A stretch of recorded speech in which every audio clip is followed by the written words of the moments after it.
In 1899, Tesla moves to Colorado Springs to experiment with terrestrial and atmospheric waves. Out on the prairie, he pursues his passion for discovering sources of free energy, both above and below the surface of the Earth.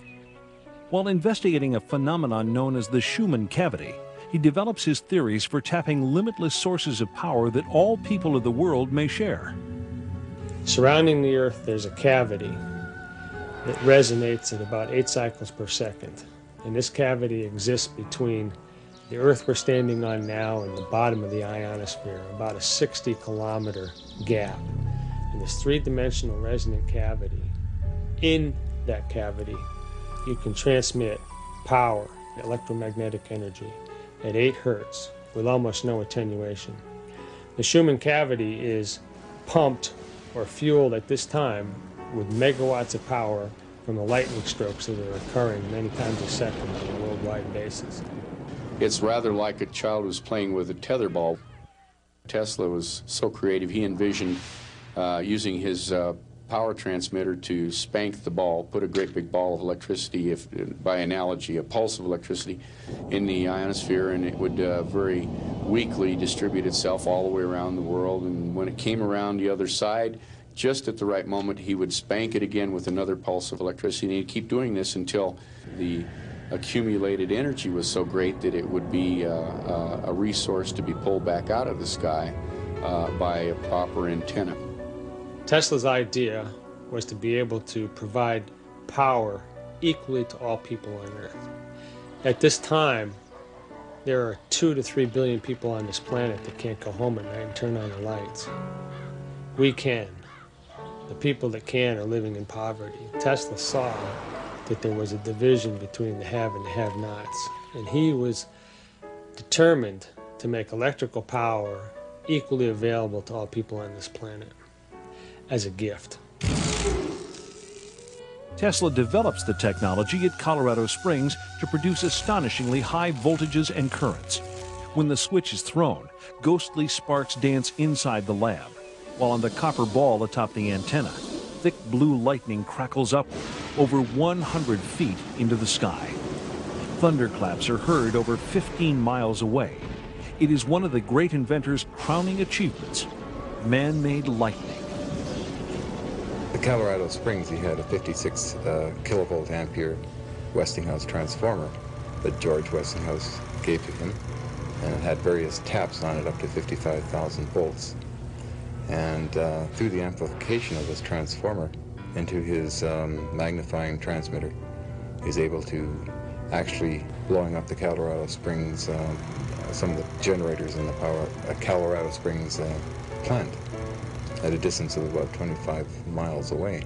Originally, it was thought that he generated or used so much power from the utility company that it burned out a couple of their generators. Since then, there's been some conjecture that actually he was picking up more energy from the surrounding air at that high altitude, and it was feeding back into the generator, and you cannot feed electrical energy back into a generator, and that's what blew him out. And they wouldn't sell him any more power until he and his assistant went down and repaired the generators. Tesla determines that waves of energy in the Earth can be used to transmit power to any point on the globe. In laboratory tests, he successfully demonstrates the illumination of wireless lamps many miles from the laboratory. But his experiments also produce more ominous possibilities. Alpha waves in the human brain are between 6 and 8 hertz. The wave frequency of the Schumann cavity resonates between 6 and 8 hertz. All biological systems operate in the same frequency range. The human brain's alpha waves function in this range, and the electrical resonance of the Earth is between 6 and 8 hertz. Thus, our entire biological system, the brain and the Earth itself, work on the same frequencies. If we can control that resonant system electronically, we could directly control the entire mental system of humankind.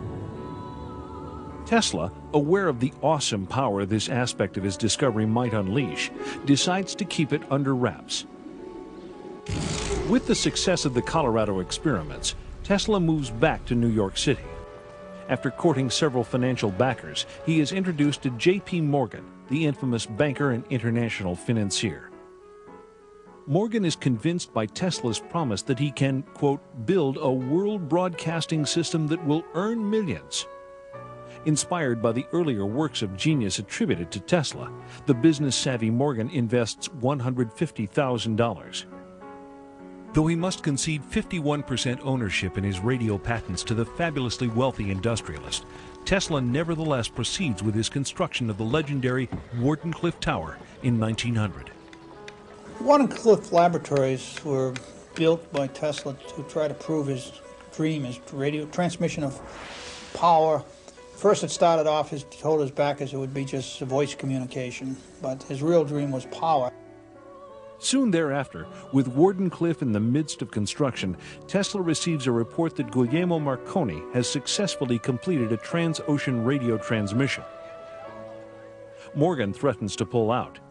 Rather than admit defeat, Tesla expands on his original idea for Wardenclyffe, transforming it into the pilot project for his long-envisioned global power and communications system. Tesla promises Morgan that he can erect a system of towers that will pull down energy from the ionosphere, making it possible to transmit electricity throughout the world without wires. In short, free energy for everyone. Tesla was called a nut because Tesla also said that he could generate without any fuel, without any solar energy, without any wind power, he could generate electrical power, and he did do that. And that was something that the fuel companies didn't want to have happen. He was also able to broadcast electrical power through the air without any wires. And that project was stopped by J.P.Morgan when the commercial consequences became obvious. Seeing no way to make a profit from Tesla's free energy device and convinced Marconi would monopolize radio, Morgan backs off. Ironically, over 40 years later, the Supreme Court of the United States determines that Marconi copied his radio technology from patents already held by Tesla, and that it was Tesla who actually discovered wireless transmission. Some believe that the Wardenclyffe fiasco was about more than just money. They say Tesla himself scuttled the plant out of fear that in the wrong hands, the potential power generated by Wardenclyffe could bring lasting harm to the people and the planet. Although Morgan didn't finance the Wardenclyffe Tower at the end, it seems to me the project was not stopped because of money. Tesla stopped it when he realized his ideas might be co-opted and implemented solely for military purposes. That's probably the wisest decision a scientist can make. And Tesla reveals for the first time in an article published in the New York Times that Wardenclyffe could also be used as a weapon to take down airplanes. He managed to stop the catastrophe that would be attributed to him, because being able to free and target down 2 billion volts from the ionosphere is sufficient to burn any city on the planet. The effect is stronger than the atomic bomb. Did Tesla discover the ultimate means of destruction? The answer is still unresolved. By 1915, it is rumored that Tesla and Thomas Edison are each to receive the Nobel Prize, but these reports prove false. 2 years later, Tesla is awarded the Edison Medal by the American Institute of Electrical Engineers. But any credibility this might afford him is undone by Tesla's extravagant boasts that Wardenclyffe can be used to modify the weather.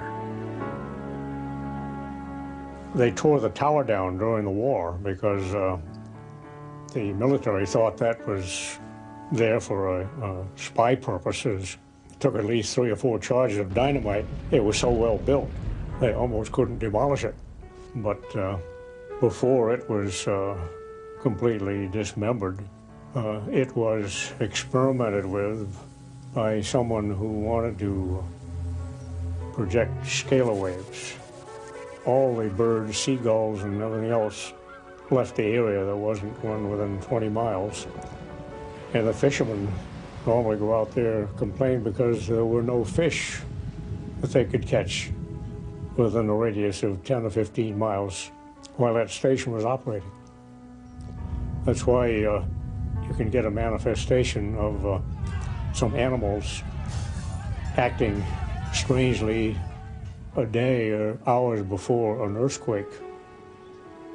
With his beloved tower in ruins, Tesla retreats into his laboratory and begins far more complex and dangerous experiments.